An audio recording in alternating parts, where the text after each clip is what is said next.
Lagi ka bang nakaupo buong araw sa trabaho tapos lagi kang may lower back pain o kaya sumasakit yung balikat at ulo mo? Ganito rin ako dati. Akala ko normal lang yung sakit sa katawan, yun pala kulang lang talaga sa tamang back support yung inuupuan ko. Buti na lang na-discover ko itong ergonomic seat cushion. Kaya simula nung ginamit ko to, nabawasan talaga yung pananakit ng katawan ko at di ko na malaya na tapos na pala yung work kasi comfortable talaga ako sa inuupuan ko. Fit sa kahit anong upuan, office chair, dining chair, kotse, o kahit wheelchair. Ideal to sa work from home setup, seniors, o kahit sinong laging nakaupo buong araw.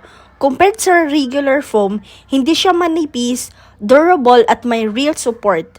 Tapos, made of memory foam para talaga mag-maximum effort. Kung hanap mo yung seat cushion for pain or best ergonomic chair support, ito na yon. Kaya, kung hanap mo yung seat cushion for back pain or best ergonomic chair support, ito na yon. So, kung gusto mo nito, nasa yellow basket.